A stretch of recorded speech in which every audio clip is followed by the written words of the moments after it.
안녕하세요. 23강 첫 번째 시간으로 토지제도에 대한 내용을 배워보도록 하겠습니다. 우리는 저번 시간에 통일신라의 통치제도 그리고 군사제도에 대해서 알아보았습니다.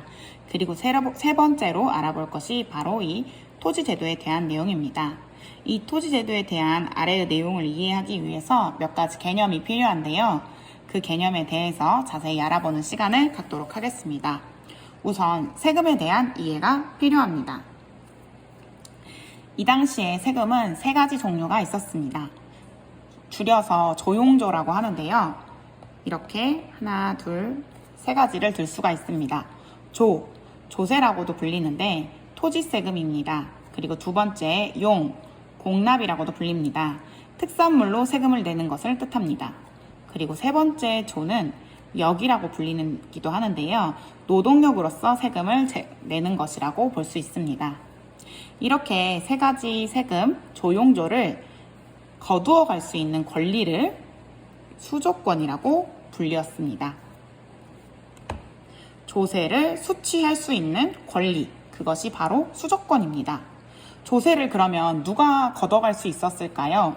이 당시에는 국가와 관리가 수조권을 가지고 있을 수 있었습니다. 수조권을 국가가 가지면 세금을 국가에서 걷어가는 것이고 수조권을 관리가 갖게 되면 관리가 그 세금을 걷어가는 거겠죠. 자, 그러면 세금을 내는 사람은 누굴까요? 일반 백성이라고 볼 수 있습니다. 일반적으로 살고 있는 백성들은 이 당시에 농사를 많이 지었습니다. 대부분의 백성들이 농사를 짓고 있었기 때문에 땅을 가지고 있었겠죠. 그 땅에서 내는 세금이 토지세, 그리고 그 백성이 살고 있는 지역에서 나오는 특산물로 내는 것이 공납, 그리고 이 백성이 직접 나가서 일을 해주는 것이 역으로서 노동력을 제공하는 세금이었습니다. 그러면 이 백성이 국가에게 세금을 낼 수도 있는데 관리에게도 세금을 낼 수가 있네요. 지금은 관리에게 세금을 내는 제도는 사라지고 없습니다. 우리는 세금을 국가에게만 내고 있는데요. 당시에는 관리에게 낼 수 있는 관리에게 수조권이 있었기 때문에 관리가 세금을 걷어가기도 했습니다. 자, 그럼 지금까지의 개념을 이해했나요? 두 번째 개념으로 넘어가 보도록 하겠습니다. 두 번째 생각해 볼 개념은 노급과 관료전에 대한 내용입니다. 노급은 관료에게 토지세, 특산물, 노동력, 이 조용조를 세 가지를 다 거둘 수 있는 권리를 준 제도가 노급입니다. 자, 그러면 관료전이라는 건 토지세만 거둘 수 있게 하는 제도예요. 이 두 개 다 누가 걷어가는 거죠? 바로 관리. 관리가 이 수조권을 가지고 거두어 가는 세금인데 노급에서는 토지세, 특산물, 노동력 세 가지를 다 가져갈 수가 있었고 관료전에서는 토지세만 가져갈 수 있었습니다. 그러면 특산물과 노동력의 차이, 이 두 개의 제도는 이 차이가 있죠. 이 차이는 어떤 영향을 주게 되는 걸까요? 우선 관리가 토지세와 특산물, 노동력을 다 가지고 가게 된다면 일반 백성들의 노동력을 관리가 마음대로 사용할 수가 있게 되는 거예요. 그러면 이 관리가 백성들을 관리할 때 노동력을 수취하는 과정에서 이 사람들을 군대로 사용할 수도 있습니다. 그런데 관료전에서는 이 관리가 노동력을 증발할 수 있는 권리가 없습니다. 그렇기 때문에 이 관리는 이 백성들을 군사력으로 이용할 수 있는 권리가 사라지게 되는 거죠. 노급과 관료전의 차이, 이해 가셨나요? 자, 그렇다면 왕의 입장에서 관리가 노급을 받는 게 좋을까요? 관료전을 받는 게 좋을까요? 왕의 권리를 강화하기 위해서는 노동력을 이 관리들이 함부로 가져가지 못하게 하는 게 좋겠죠.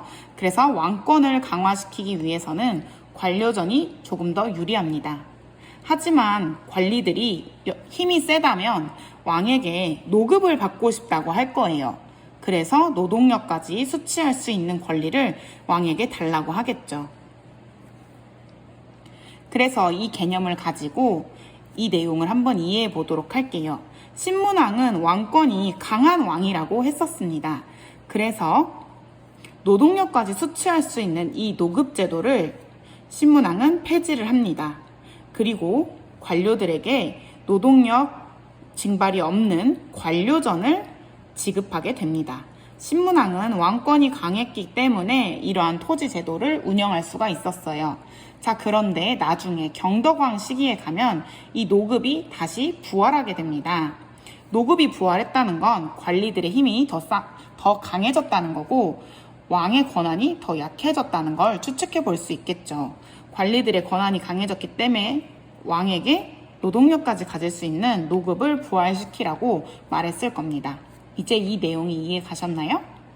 자, 그 다음 성덕왕에 대한 내용을 보도록 할게요. 성덕왕은 정전을 지급했다고 하네요. 정전이 무엇일까요? 정전이라는 건 이렇게 백성들에게 토지를 나누어 준 것인데요. 정전이라고 불리우는 토지, 그 토지를 준 것입니다. 자, 그렇다면 성덕왕은 백성들에게 왜 정전을 주었을까요?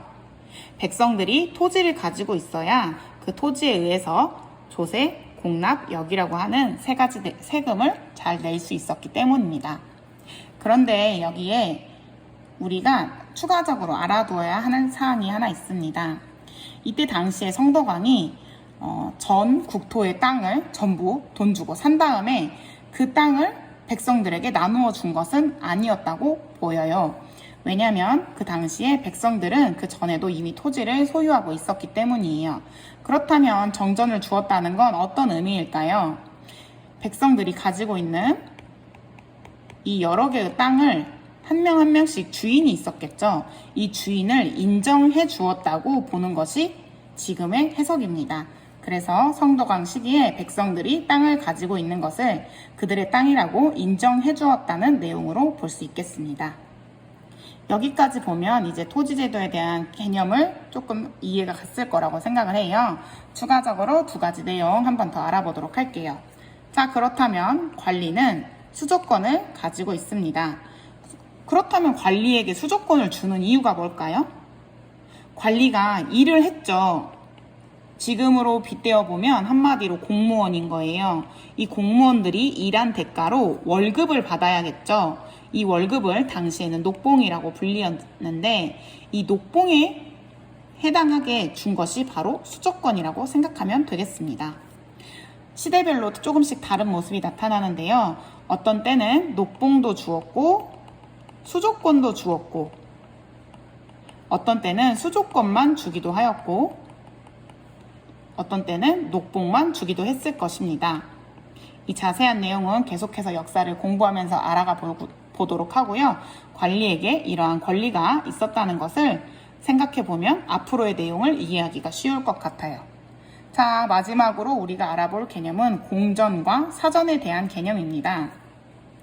이 공전과 사전이라는 용어는 수조권의 개념으로 공전, 사전을 또 볼 수가 있고 소유권의 개념으로 공전, 사전을 볼 수가 있는데요.